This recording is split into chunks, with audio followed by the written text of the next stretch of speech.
We live in a world defined by massive, centralized monopolies.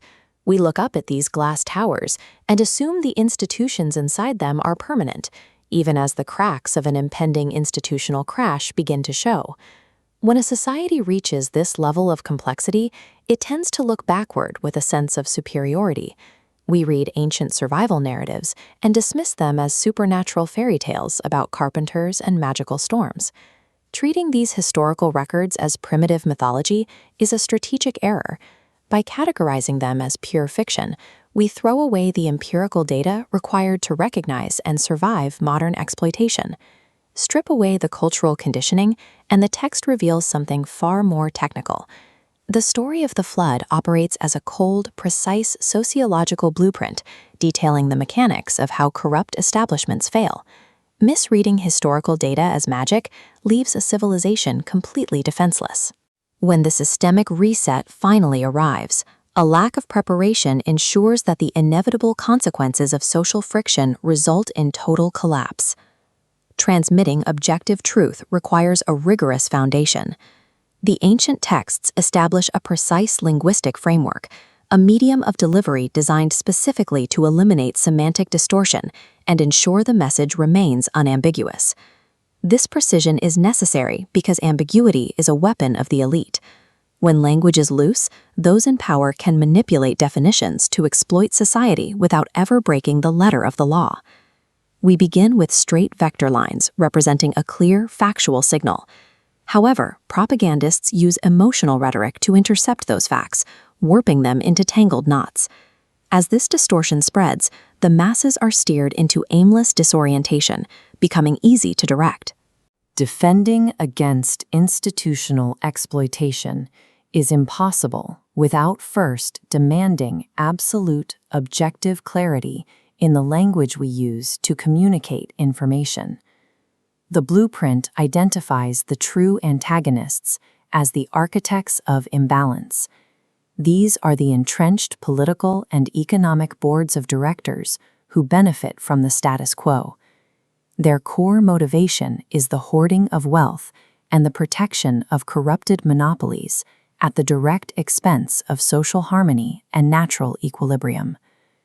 When reformers present objective data, the establishment deploys a predictable defense mechanism, gaslighting. They label clear, verifiable truth as manifest disorientation to protect their monopoly on reality. This persistent denial has a mechanical result on the human mind. It becomes permanently closed, resisting reality until the sudden shock of systemic collapse violently shatters the illusion. Institutional arrogance acts as a structural filter. By privileging cultural pride over objective signs, the elite create a state of perceptual blindness that hides incoming crises until the moment of impact. The Noah archetype represents a crisis manager deployed as an organic interface. This role ensures the corrective signal is delivered through the biology and language of the local demographic, making the data perfectly compatible with human intellect. The ARC, al-fulk, is a highly disciplined, structurally protected community framework. The flood is the unavoidable societal friction when an unbalanced establishment dismantles under its own weight. As this chaotic energy fades, the disciplined network grid remains intact, insulating the aligned minority. By mapping these ancient root meanings, where heart becomes internal core and flood becomes systemic liquidation, the narrative shifts from a story of magic to a set of engineering manuals for social preservation. When the natural consequences of corruption manifest, the self-constructed illusions of the establishment violently shatter.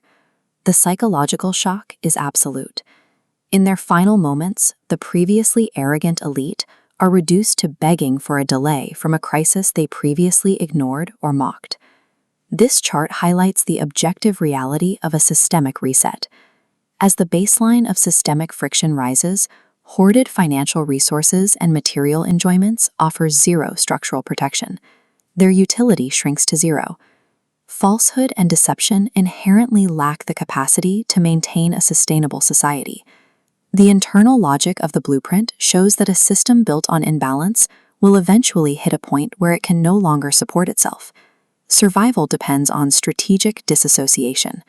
This is the foundational requirement for leadership during a crisis, the absolute structural and ethical severing of all ties from corrupt institutions. This separation is paired with internal empathy.